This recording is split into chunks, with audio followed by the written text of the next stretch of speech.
अस्सलाम वालेकुम एवरीवन, कैसे हैं आप सब लोग। उम्मीद करता हूँ कि आप सब लोग खैरियत से होंगे। तो हम डेटा स्ट्रक्चर का नेक्स्ट लेक्चर स्टार्ट करते हैं ट्री का। उससे पहले मैं आपको ये बताना चाहूँगा कि वो असाइनमेंट जो थी वो आपकी पेंडिंग है अभी। कुछ बच्चों की सबमिट हुई है और कुछ की भी रहती है, तो काइंडली वो असाइनमेंट भी विद टाइम सबमिट करवाएं अपनी। ओके, तो नेक्स्ट टॉपिक जो है वो हमारा है ट्री। ट्री जैसे कि हमें उसके सिंपल नाम से भी पता है। अगर हम इसका उर्दू में तर्जुमा करें तो ट्री का मतलब है दरख्त। तो अगर हम तो इस लेक्चर को समझने के लिए आपने जस्ट उस ट्री की डायमेंशन को ना अपने माइंड में रखना है, ताकि हम उस क्योंकि सारी चीज़ें उसी से इवॉल्व हैं यहाँ पर। तो स्टार्ट करते हैं ट्री के बारे में। सो बेसिकली ट्री होता क्या है? A tree is a finite set of nodes together with a finite set of directed edges. Okay, अब ट्री, अगर हम सिंपल वर्ड्स में स्टार्ट करें इसको, ट्री किस तरह से होता है हमारे पास के एक उसकी रूट्स होती हैं, उसका एक तना होता है, उसके बाद शाखें होती हैं और उसके एंड पे लीव्स होते हैं, राइट। तो इसमें tree is a finite set of nodes together with a finite set of directed edges. तो नोड्स जो है इस पे वो हमारे पास डेटा सेट्स को हम कह सकते हैं। क्या होता है कि एक हमारे पास पेरेंट नोड होता है, वो मैं डिस्कस करूंगा आगे जाके। तो ये बेसिक डेफिनेशन है कि हमारे पास सेट ऑफ नोड्स होते हैं, उसमें वो टुगेदर आपस में मिले होते हैं with the finite set of directed edges. वो एक्चुअली डायरेक्टेड एजेस जो है वो उन नोड्स को आपस में मिलाते हैं। और जो that defined parent child relationship. अब पेरेंट चाइल्ड रिलेशनशिप का क्या मतलब है? जैसे अब फॉर एग्जांपल हमारी अपनी फैमिली में हमारा एक ट्री का स्ट्रक्चर है। अगर हम अपनी फैमिली पे फोकस करें तो किस तरह से कि हमारे जो नाना और दादा है वो हमारा, फॉर एग्जांपल चलें दादा से कर लें, दादा और दादी जो है वो हमारे पास एक बेसिक नोड है। और उनके बाद और दूसरी तरफ से हमारे पास नाना और नानी होते हैं, राइट। तो वो भी एक नोड है। उसके बाद क्या हुआ कि हमारे पेरेंट्स हुए, फादर और मदर, और उसके बाद उनके कॉम्बिनेशन, उसके बाद हमारे पास उनके बच्चे हैं। तो वो एक ट्री का स्ट्रक्चर बनता है। अब आपके पेरेंट्स हैं, आपके पेरेंट्स के बाद मतलब आप लोग होंगे। वो तो अगर आप उसको विजुअली देखें तो पेरेंट्स के बाद वो मेन नोड है। मेन नोड के बाद उनके बच्चे होते हैं और उसके बाद उन बच्चों के बच्चे होते हैं फर्दर। तो वो इस तरह से एक जैसे कहते हैं कि एक ट्री स्ट्रक्चर बनता है। तो ट्री स्ट्रक्चर भी ये ट्री भी उसी तरह से ही इवॉल्व है कि फाइनाइट सेट ऑफ नोड्स होते हैं उसमें, और वो नोड्स आपस में एजेस के थ्रू मिले होते हैं और पेरेंट चाइल्ड रिलेशनशिप पे कंबाइंड होते हैं वो। तो each tree directed edges connect a parent to its child. तो वो जो डायरेक्ट एजेस होते हैं, एजेस एक्चुअली क्या करते हैं कि पेरेंट को चाइल्ड से मिलाते हैं। वो डायरेक्ट एक पाथ प्रोवाइड करते हैं और डिस्क्राइब करते हैं कि एक्चुअली ये इसका पेरेंट है और ये इसका चाइल्ड है। तो फॉर एग्जांपल ये हमारे पास एक ट्री है। अब देखें ए जो है इस टाइम वो एक पेरेंट सेल है। अब ए के जो है दो चाइल्ड है, ई और बी, राइट। तो अब उन दोनों को मिलाने के लिए जो एज है that is from A to E, ये एक एज है ए टू ई जो कि डिस्क्राइब कर रहा है A is a parent, E is a child. और इसी तरह से ए टू बी ये भी एक एज है जो कि डिस्क्राइब कर रहा है A is a parent, B is a child. अब अगर हम आगे फर्दर देखें तो ई से आगे फर्दर डी और सी दो कनेक्ट हो रहे हैं, ठीक है। तो E is a parent of D and C, right. तो डी और सी जो है वो ई के चाइल्ड है। तो इसी तरह से अगर हम फैमिली पे अपनी फैमिली की एग्जांपल को देखें तो वो भी हमारे पास इसी तरह से एक ट्री स्ट्रक्चर बनता है। तो अब इसमें देखा जाए तो नोड्स हमारे पास कौन कौन से हैं? टोटल नोड्स जो है हमारे पास वो ए है, ई है, बी है, डी, सी, एफ, एच, जी, ये सारे डिफरेंट नोड्स हैं हमारे पास अवेलेबल। लेकिन एजेस कौन से हैं? एजेस एक्चुअली क्या करते हैं कि वो आपको कनेक्टिंग पाथ डिस्क्राइब करते हैं कि कौन सा किससे कनेक्टेड है, पेरेंट और चाइल्ड कौन से आपस में कनेक्टेड है। तो अगर देखें तो ए और ई जो है ये एक एज है। A is a parent, E is a child, ठीक है। उसके बाद ई और डी जो है ये भी एक एज है in which E is a parent, D is a child. इस तरह से ई और सी, तो इसमें क्या बताया जा रहा है कि E is a parent, C is a child, ये एक एज है। इसी तरह से ए और B, B F, B H और बी जी, ये सारे हमारे पास एजेस अवेलेबल हैं। तो ये होते हैं एक ट्री की बेसिक डेफिनेशन, और उसमें एजेस कौन से होते हैं, नोड्स कौन से होते हैं, ठीक है। अब ये एक इसकी फर्दर एग्जांपल है। अब हम क्या करते हैं कि अब जो हमारे पास जो मेन पेरेंट सेल है, तो मेन पेरेंट सेल को हम कहते हैं रूट नोड, जहाँ से आपके सारे आगे एजेस स्टार्ट हो रहे हैं। एक बेसिक जो हमारे पास एक बुनियाद है उसको हम रूट नोड कहते हैं, जहाँ से हमारे पास सारे आगे फर्दर सब ट्रीज कह लें या लीव्स कह लें, पेरेंट चाइल्ड कह लें, रिलेशनशिप या एजेस कह लें, वो स्टार्ट हो रहे हैं, that is our root node, उसको हम रूट नोड कहते हैं, ठीक है। अब ई क्या होगा हमारे पास? ई हमारे पास होगा पेरेंट नोड। किसका पेरेंट नोड होगा? डी और सी का, राइट। ई हमारे पास एक पेरेंट नोड है और डी और सी का। जो ए है वो हमेशा रूट, वो पेरेंट नोड भी है एक्चुअली ई और बी का। ए एक्चुअली ई और बी का पेरेंट नोड भी है, लेकिन एक्चुअली वो रूट नोड भी है, क्योंकि वहां से ही आपकी ट्री स्टार्ट हो रही है। ठीक है। अब ई जो है वो पेरेंट नोड है लेकिन रूट नोड नहीं है, क्योंकि रूट नोड एक्चुअली आपका ए है। ई से पीछे भी एक कनेक्शन आपके पास अवेलेबल है, तो ई हमारे पास रूट नोड है नहीं है, लेकिन पेरेंट नोड वो है। इसी तरह से डी और सी जो है वो आपके चाइल्ड नोड्स हैं। ठीक है। इसी तरह से अगर हम इस तरफ से देखें राइट साइड पे, तो बी हमारे पास कौन सा है, पेरेंट नोड है। अब बी हमारे पास पेरेंट नोड है बट वो रूट नोड नहीं है, क्योंकि बी से पीछे भी एक हमारे पास एज मौजूद है। तो रूट नोड एक्चुअली वो होता है जहां से आपकी ट्री स्टार्ट होती है। तो बी एक पेरेंट नोड है लेकिन वो रूट नोड नहीं है। और इसी तरह से एफ जी और एच वो है चाइल्ड नोड किसके, बी के। तो ये कुछ मैं आपको टर्म्स बता रहा हूँ जो कि हम आगे एग्जांपल्स में देखेंगे, आगे डिफरेंट टर्मिनोलॉजीज में देखेंगे। तो ये टर्म्स है कि पेरेंट नोड कौन सा होता है, चाइल्ड नोड कौन सा होता है, रूट नोड कौन सा होता है। ओके। अब अगर हमने मूव ऑन करना है फ्रॉम ए टू सी, अगर मैंने एक मूव ऑन करना है, मैंने ट्रेस आउट करना है, जैसे आप कह सकते हैं ए टू सी को ट्रेस आउट करना है कि मैंने सी पे जाना है, तो मुझे एजेस कौन से मिलेंगे, A to E and E to C. एक डायरेक्टेड पाथ होगा मेरे पास, राइट। अब ट्री के एक स्पेसिफिक डेफिनेशन में ये भी टर्मिनोलॉजी आती है कि आपने अगर किसी भी एलिमेंट को ट्रेस आउट करना है, आपने सी को ट्रेस आउट करना है, आपने डी को ट्रेस आउट करना है, आपने एच को ट्रेस आउट, एफ को, जी को, किसी को भी ट्रेस आउट करना है, तो आपके पास डायरेक्टेड पाथ हमेशा एक ही होगा। ये ट्री की एक कह लें कि एक प्रॉपर्टी में इंक्लूडेड है कि ट्री में हमेशा आपका डायरेक्टेड पाथ एक ही होता है, दो डायरेक्टेड पाथ नहीं होंगे। ओके। अब इसी तरह से, अब इसके एक और एग्जांपल है, इनको हम इंटरनल नोड्स भी कहते हैं। इसको हम पहले हमने पेरेंट नोड भी कहा, इसको हम इंटरनल नोड्स भी कहते हैं। इंटरनल नोड इसलिए कहते हैं क्योंकि ये दरमियान में सेट के मौजूद है, ऊपर नोड है आपके, नीचे चाइल्ड है, दरमियान में इंटरनल नोड मौजूद है आपके। और इनको हम क्या कहते हैं, इनको हम लीफ नोड्स भी कहते हैं उस टर्मिनोलॉजी में। तो डिफरेंट टर्मिनोलॉजीज एक्चुअली यूज होती हैं, तो इसको लीफ नोड भी कहते हैं, आपको ये याद रखना होगा कि इसको इंटरनल नोड भी कहते हैं। और इसके अलावा अब अगर हम ये देखें, तो ये पूरा स्ट्रक्चर जो है हमारे पास दैट इज अ ट्री। ठीक है, जिसमें हमारे पास एक रूट नोड है, उसके बाद हमारे पास इंटरनल नोड है या इसको पेरेंट नोड्स भी कहते हैं, उसके बाद हमारे पास चाइल्ड नोड्स हैं या जिसको लीव्स भी कहते हैं, लीफ नोड्स भी कहते हैं। तो ये हमारे पास एक पूरा ट्री का स्ट्रक्चर डिस्क्राइब कर रहे हैं। और उसके बाद ये जो दरमियान में एक और बन रहा है जहाँ से ई हमारे पास पेरेंट नोड है और डी और सी जो है वो लीफ नोड है या चाइल्ड नोड है, तो वो एक सब ट्री है। तो ये टर्मिनोलॉजीज एक्चुअली मैं आपको इसलिए बता रहा हूँ कि आगे ये यूज़ होनी है, तो आपको इनका बेसिकली पता होना चाहिए कि ये टर्मिनोलॉजीज कौन कौन सी हैं। सब ट्री किसको कहते हैं, ट्री किसको कहते हैं, पेरेंट नोड किसको कहते हैं, चाइल्ड नोड किसको कहते हैं, लीफ नोड किसको कहते हैं, इंटरनल नोड किसको कहते हैं। तो आपको ये अंदाज़ा होना चाहिए, इसलिए मैंने इसको पहले से डिस्क्राइब कर दिया है यहाँ पर एग्जाम्पल। तो ये आपने प्रॉपर्टी हमेशा याद रखनी है ट्री की। मैं दोबारा से बता देता हूँ कि ट्री में जब भी आप किसी को ट्रेवर्स करेंगे, किसी को क्या कहते हैं, ट्रेवर्स आप इस तरह से कह लें कि किसी को ट्रेस आउट करने की कोशिश करेंगे, आप एच को अभी, अब फॉर एग्जांपल आप एच की तरफ जाते हैं, तो एच पे आप कैसे जाएंगे, A to B, B to H. ठीक है, तो इसमें सिर्फ एक ही रास्ता है और कोई रास्ता नहीं है यहाँ पे इसको ट्रेवर्स करने के लिए, इसको ट्रेस आउट करने के लिए। तो ट्री में हमेशा जो रास्ता होता है वो हमेशा एक ही होता है। ये चीज़ आप हमेशा याद रखिएगा इसकी प्रॉपर्टी में। ओके, आगे चलते हैं हम। तो ये हमारे पास बेसिक टर्मिनोलॉजीज थी जो आपको पता होना चाहिए कि लीफ नोड किसको कहते हैं, ट्री किसको कहते हैं, सब ट्री किसको कहते हैं, पेरेंट नोड किसको कहते हैं, लीफ नोड किसको कहते हैं, चाइल्ड नोड किसको कहते हैं, इंटरनल नोड किसको कहते हैं। इस तरह से, क्योंकि आगे एक्चुअली ये डिफरेंट डेफिनेशंस में, डिफरेंट टर्मिनोलॉजीज में यूज होनी है, तो मैंने कहा कि आपको पहले मैं समझा दूं कि इनमें एक्चुअली टर्मिनोलॉजीज यूज कौन कौन सी होती हैं। Okay, so condition for a tree structure. अब कंडीशंस देखनी है कि ट्री स्ट्रक्चर की कंडीशंस कौन कौन सी एप्लीकेबल होती हैं। Okay, first of all, it must contain on one, it's one actually, one designated node called root that has no parent, right? अब रूट नोड का क्या होता है कि रूट नोड का कोई पेरेंट है ही नहीं अवेलेबल। अगर मैं पीछे एग्जांपल में जाऊं तो देखिए रूट नोड हमारे पास यहाँ पे ए है, अब रूट नोड का कोई पेरेंट नहीं अवेलेबल हमारे पास, राइट। तो इसमें एक डेजिग्नेटेड नोड ऐसा होना चाहिए जिसका कोई पेरेंट ना हो। ठीक है, अब रूट नोड का कोई पेरेंट नहीं है, तो ये हमारी कंडीशन को जस्टिफाई करता है। तो एक कंडीशन हमारे पास ये होगी कि हमारे पास एक नोड ऐसा होना चाहिए जिसका कोई पेरेंट ना हो, और उसको हम क्या कहते हैं, रूट नोड। और every node except the root node has exactly one parent.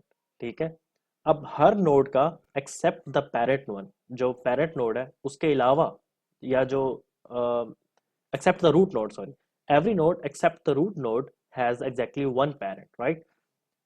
और अब क्या इसमें क्या कह रहे हैं कि अब आपके पास हर नोड का एक ही पेरेंट होगा, ये नहीं हो सकता कि आपका जो, अगर फॉर एग्जांपल मैं अगर एक मिनट यहाँ पे, यस ये देखें, अब यहाँ पे मैं आपको इस तरह से दिखाता हूँ, ये देखें, अब यहाँ पे क्या कि every node except the root node has exactly one parent, ठीक है। अब देखें, अब जो ये वाली है एग्जांपल, ये वाली, इसमें ये ट्री है, ट्री में देखें, पहले इसको हम जस्टिफाई कर लेते हैं। It must contain one designated node called the root node that has no parent. Yes, 5 is the that specific node जिसका कोई पेरेंट नोड नहीं है, तो इसका मतलब है हमारी कंडीशन जस्टिफाई होती है, रूट नोड हमारे पास अवेलेबल है, ठीक है। दूसरा क्या है, every node except the root has exactly one parent. अब रूट के अलावा जितने भी बाकी नोड है उनका सिर्फ एक ही पेरेंट होना चाहिए, कोई और नहीं होना चाहिए। अब देखें 3 को देख लें यहाँ पे, जिसमें मैं नीचे फिगर है, 3 का जो पेरेंट है वो 5 है, उसके अलावा और कोई पेरेंट नहीं है, ठीक है। 2 का पेरेंट भी है, वो 5 है, उसके अलावा कोई और पेरेंट नहीं है 2 का। अब अगर 4 का देखें तो 4 का पेरेंट 2 है, उसके अलावा और कोई पेरेंट सेल नहीं है उसका। 1 का पेरेंट सेल जो है वो 2 है, उसके अलावा और कोई नहीं है। 6 का भी 2 है और कोई नहीं है। उसके अलावा थर्ड कंडीशन क्या है, अ नोड में हैव 0 और मोर देन 1 चिल्ड्रन। अब नोड के या तो कोई सेल ना हो या मोर देन 1 चिल्ड्रन भी हो सकते हैं। इट में हैव 0 भी हो सकते हैं, मतलब कोई नल सेल हो सकता है, या 1 भी हो सकता है, मोर देन 1 भी हो सकते हैं, क्योंकि ये बाइनरी कंडीशन है ना हमारे पास ट्री स्ट्रक्चर।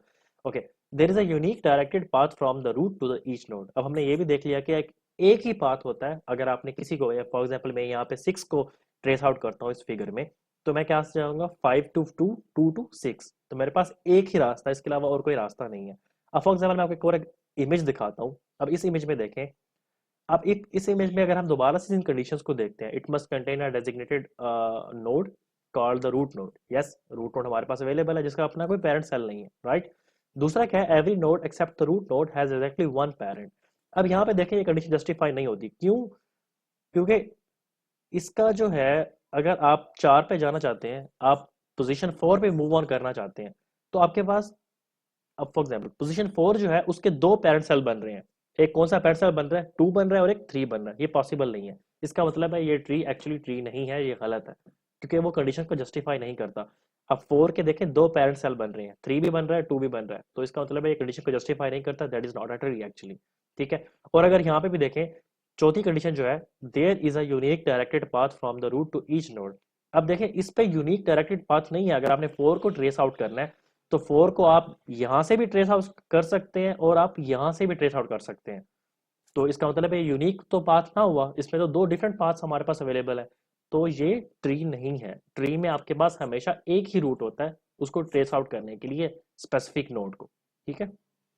ओके, अब तीसरे एग्जाम्पल को देखें, तो ये भी एक ट्री नहीं है। उसकी क्या वजह है? उसकी वजह है कि फर्स्ट कंडीशन को देखें, it must contain one designated node that called the root that has no parent cell. अब इसमें तो हमारे पास दो डेजिग्नेटेड नोड है रूट सेल के, एक हमारे पास 5 है जिसका कोई पेरेंट सेल नहीं है, और एक हमारे पास 1 है जिसका कोई पेरेंट सेल नहीं है। तो ये पॉसिबल नहीं है कि आपके पास दो रूट्स अवेलेबल हो। ट्री में हमेशा एक ही रूट अवेलेबल होगी। तो यहाँ पे क्योंकि 5 और 1 ये दो रूट नोड अवेलेबल है, तो ये हो नहीं सकता। आपके पास रूट नोड भी एक ही होगा।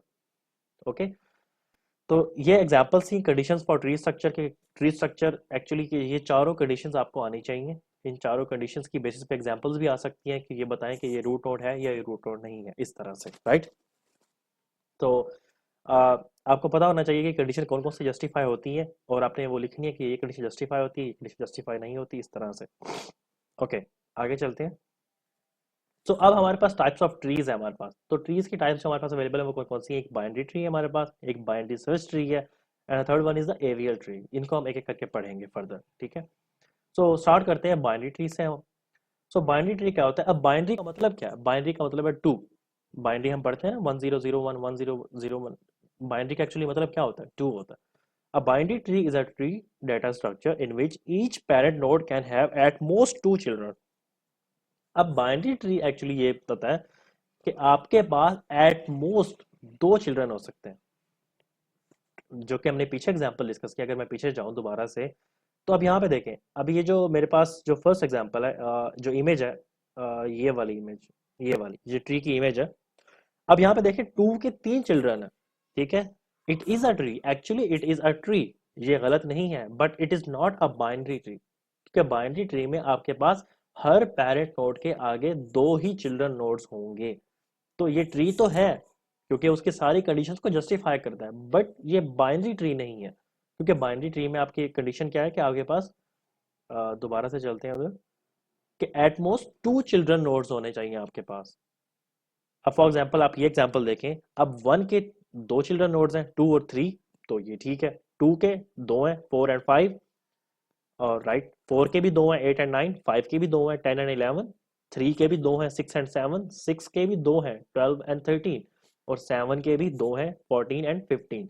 तो ये भी एक बाइनरी ट्री है जिसमें आपके पास एटमोस्ट, मैक्सिमम, मतलब हर नोड के 2 चिल्ड्रन सेल हो सकते हैं मैक्सिमम। मिनिमम 0 भी हो सकते हैं और 1 भी हो सकता है, लेकिन मैक्सिमम आपके पास 2 हो सकते हैं। ठीक है। अब देखिए जैसे 8 और 9 के आगे कोई चिल्ड्रन नहीं है, तो इसका मतलब ये नहीं कि ये बाइनरी ट्री नहीं है, ये बाइनरी ट्री ही है, बट या 0 हो या 1 हो या 2 हो, 2 से ज़्यादा नहीं हो सकते हो। तो this is a binary tree in which each parent node can have at most 2 children, right. Okay. तो उसके बाद क्या आता है कि हमारे पास टाइप्स ऑफ बाइनरी ट्रीज आती हैं फर्दर। तो टाइप्स ऑफ बाइनरी ट्रीज में कौन कौन सी बाइनरी जो हमारे पास टाइप्स अवेलेबल है, एक हमारे पास फुल बाइनरी ट्री होती है, एक हमारे पास परफेक्ट बाइनरी ट्री होती है, इसके अलावा complete binary tree and pathological binary tree होती है हमारे पास, इसके अलावा स्क्यूड बाइनरी ट्री होती है, और the six one is the balanced binary tree. तो ये हमारे पास बाइनरी ट्रीज के डिफरेंट टाइप्स हैं जो कि हमारे पास डेटा स्ट्रक्चर में अवेलेबल होती हैं। तो इन जो है बाइनरी ट्रीज को हम एक एक करके डिस्कस करेंगे। फर्स्ट ऑफ ऑल मैं टाइम चेक कर लूँ कि हमारी वीडियो का टाइम कितना हो चुका हुआ है। It is actually the 16 minutes. Okay, इसको 20 मिनट तक जाने देते हैं फर्दर। ओके। तो ये हमारे पास ये हमारे पास बाइनरी ट्री के टाइप्स हैं। तो बाइनरी ट्रीज के टाइप्स क्या है हमारे पास, full binary tree, perfect binary tree, complete binary tree, pathological binary tree and skewed binary tree and in the end balance binary tree. अब हमने क्या करना है कि इन बाइनरी ट्रीज की जो टाइप्स हैं इनको एक एक करके डिस्कस करना है, right. So let's start with the full binary tree. A full binary tree is a special type of binary tree in data structure in which each parent node has either two or no children nodes. Okay. So binary tree, full binary tree का क्या मतलब है, या तो आपके हर parent node के 2 children nodes हो या कोई भी ना हो, 0 हो, 1 नहीं हो सकता। फुल बाइनरी ट्री में क्या है कि आपके पास पेरेंट नोड के या तो 2 चिल्ड्रन नोड्स होंगे या 0 होंगे, उसमें ऑड नंबर नहीं आ सकता। तो this is called the full binary tree. अब यहाँ पर देखें, अब यहाँ पर देखें कि एग्जाम्पल है। अब ऊपर से अगर नोड को देखें, उसके भी 2 चिल्ड्रन है, उसके बाद जो उनके सब ट्रीज हैं उनके भी 2 2 चिल्ड्रन है, कोई भी ऐसा नोड नहीं है जिसका एक चिल्ड्रन, राइट। तो this is called a full binary tree. इसके एक और एग्जांपल देख लेते हैं। This is also called a full binary tree, क्योंकि देखें हर नोड, एक तो हमारे पास रूट नोड है, उसके 2 चिल्ड्रन है, उसके बाद वो जो 2 इंटरनल नोड्स हैं उसके आगे 2 चिल्ड्रन है, उसके बाद उसके जो लेफ्ट वाला जो उसका जो चाइल्ड नोड है उसके भी आगे 2 चिल्ड्रन, राइट। तो ये हमारे पास फुल बाइनरी ट्री है। बट अगर हम इसको देखते हैं, इसको देखें, इसमें क्या है कि हमारे पास रूट नोड के बाद एक ही चिल्ड्रन है, रूट नोड के बाद जो इंटरनल नोड आ रहा है या पेरेंट नोड आ रहा है उसका एक ही चिल्ड्रन है। तो ये हमारे पास फुल बाइनरी ट्री नहीं है, क्योंकि फुल बाइनरी ट्री हमारे पास कंडीशन क्या है कि हमारे पास हर नोड, हर पेरेंट नोड के दो ही, सिर्फ और सिर्फ दो क्या होने चाहिए, चिल्ड्रन होने चाहिए, या 2 होने चाहिए या 0 होने चाहिए। इसके अलावा कोई और कंडीशन जस्टिफाई उसको नहीं कर सकती। तो अब क्योंकि फिगर 3 में देखें, फिगर 3 में क्या है हमारे पास, जो फिगर 3 है हमारे पास उसमें क्या है कि हमारे पास जो रूट नोड है उसका एक ही चिल्ड्रन, ये तो ये बाइनरी ट्री की कंडीशन को जस्टिफाई नहीं करता, फुल बाइनरी ट्री की एक्चुअली कंडीशन को जस्टिफाई नहीं करता, राइट। उसके बाद फिगर 4 को देखें। फिगर 4 में क्या है कि ऊपर से बिल्कुल ठीक है, इंटरनल्स तक भी ठीक है, नहीं सॉरी, इंटरनल्स के बाद जो लेफ्ट साइड वाली जो है, जो पेरेंट सेल है उसका एक चिल्ड्रन नोड है, तो यहाँ पे हमारी कंडीशन फुल बाइनरी की जस्टिफाई नहीं होती। तो इसलिए ये दोनों जो है हमारे पास not a full binary tree. तो आपको जो है इस तरह से ही डिफरेंट एग्जांपल्स दी जाएंगी, तो आपको पता होना चाहिए कि it is a full binary tree और not, it is a actually a binary tree और not, it is a tree और नॉट। उसकी डिफरेंट कंडीशंस होंगी, वो आपको मतलब पता होनी चाहिए कि ये ट्री भी है या नहीं है, और अगर ये ट्री है तो ये बाइनरी ट्री है, अगर बाइनरी ट्री है तो फुल बाइनरी ट्री है, ये कौन सा बाइनरी ट्री है। तो इस तरह की कुछ क्वेश्चन होगी, राइट। ओके। तो ये था हमारे पास फुल बाइनरी ट्री, ठीक है। उसके बाद हमारे पास आता है perfect binary tree. A full, sorry it's, let me see, इसको हम, इसको मैं एडिट कर लेता हूँ। It's a perfect binary tree.